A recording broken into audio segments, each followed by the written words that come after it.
Instant reaction video to the two picks the Seahawks just made in round two. They didn't trade down. They stayed at 40 and 41. I'm a big fan of what they've just done. Taken Boye and Mafe with their first pick and Kenneth Walker with their second pick. Look, Boye and Mafe went to the Senior Bowl and just did everything really, really well. You know, it was effortless the way that he won in 1v1s, had a big time game on the Saturday as well.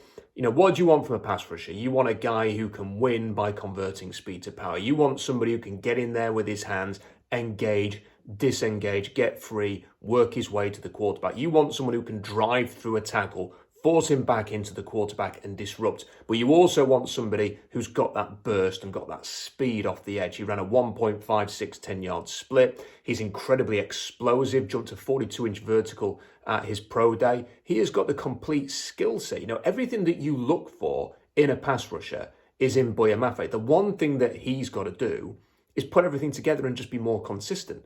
You know, he is not Ziggy Ansah. I'm not for a second suggesting that he is. Ziggy Ansah was a top 10 pick. But Ziggy Ansah coming into the league was a player who was in a very similar situation. Great testing, showed a lot of flashes on tape, but needed to put everything together. And when you look at Boye Mafe, like I say, not an apples for apples comparison in terms of playing style, but the same kind of thing. If they can put it together, could be a really, really good player. The Seahawks needed a pass rusher. You know, I think it's becoming pretty clear, as we talked about with Jeff Simmons on the live stream earlier today, that I think if there was a chance to move from 9 to 6 to get Kayvon Thibodeau, they may well have done that. John Schneider talked about there being a trade that vanished from them. And I think the Giants taking Thibodeau at 5 instead of Evan Neal, taking the pass rusher first instead of the offensive lineman, took that chance off the board. I think they wanted to come out of this draft with a really good pass rusher. And look, they've got somebody who will have been graded in the first round by an awful lot of people. I keep citing this league source. It's going to get really tiresome. I get that now. That league source told me there were 9 pass rushers who were receiving first round grades. Boye Mafe will have been one of them. And the Seahawks got him at number 40.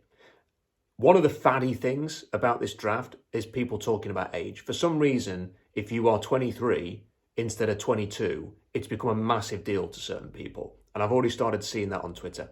Don't worry about that too much. I mean, crikey, just, enjoy the pick. He is a pass rusher. They can bring him in. He can play across from Darrell Taylor. He can mix in with Uchenna and Nwosu. They needed a pass rusher. They needed to get a pass rusher, and they've got one. As for Kenneth Walker, anybody who was following SeahawksDraftBlog.com during the season will have seen how often we talked about him. He was fantastic for Michigan State. He carried them.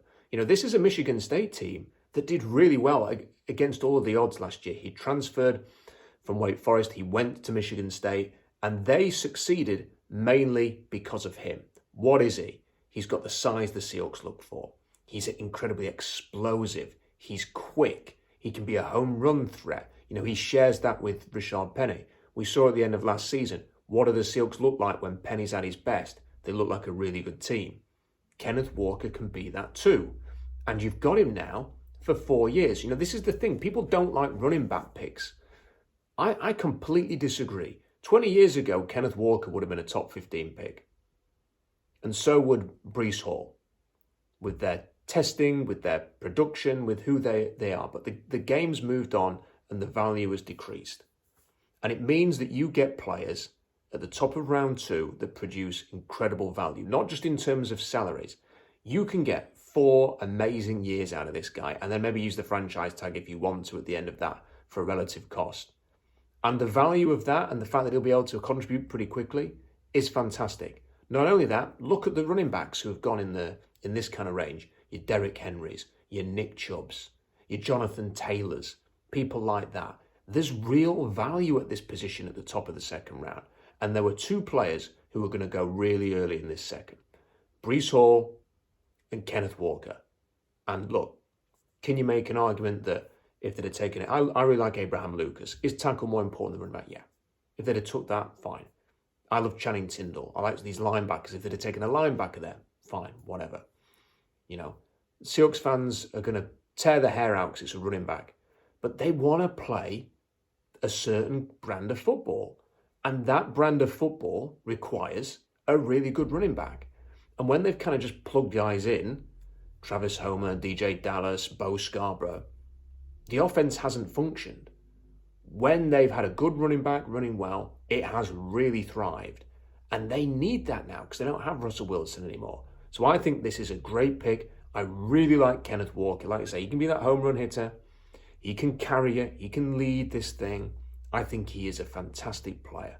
So, yeah, I get why some people don't want them to take running backs early. I personally don't have an issue with it here. If they'd have taken him at number 9, yes, I would have had an issue with it. Taking him at number 41, don't have an issue with it. So, my thoughts on the 2 picks there. I'm also going to add this. I'm so relieved that the Seahawks didn't take a quarterback. You know, we have been really consistent with this. The media have had all these things. Malik Willis going 2nd overall. There was that Chad Reuter mock draft that had the Seahawks trading a future first rounder to get Matt Corral. You know, people have been talking about, the Seahawks are going to take Desmond Ridder or that Desmond Ridder belongs in the first round. No chance. This is not a good quarterback class. We've been talking about this for a long, long time, and we've been really consistent with it. These players were all carrying 3rd-round grades. The Steelers have taken one in the 1st round because they're in a situation where they think they've got a good roster. They think Kenny Pickett can help them win now. He will have still had a 2nd or 3rd-round grade on their board. I guarantee it. And if they did have him in the 1st round for whatever reason, most teams will have had him in the 3rd round or the 2nd round at best. Malik Willis cannot throw over the middle. He takes too many sacks. Desmond Ridder is really limited. Matt Corral, small size, great arm, but he is what he is. He needs a year to learn a pro offense, and he misses too many throws. Sam Howell, don't get it at all. These are 3rd-round guys. This was not the year to force a pick at quarterback, to make you feel good about the fact that they've done something at quarterback. Next year is the year. People like Will Levis, people like Bryce Young. I'm not a big CJ Stroud fan, but he's there too. There will be possibly others who emerge. Next year with 2 first-rounders, 2 second-rounders, that's when you go for the quarterback.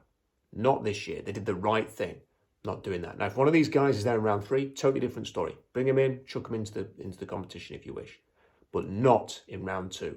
So, salute to the Seahawks for making the right call in not taking a quarterback early, and to the people who've been projecting any of these guys in the 1st round, mocking them in the 1st round. You know, it was never going to happen. Anyway, one more pick to come today. In the 3rd round, I think there's so much talent available. I'd even be maybe thinking about moving up here, trying to get back into this 2nd round. It's looking really strong. See what they're going to do. They could do with a linebacker, could do with the defensive back, a cornerback. Right tackle still an issue there. Let's see what they do. I'll have some more thoughts later. Live stream to come as well at the end of day 2 of the draft.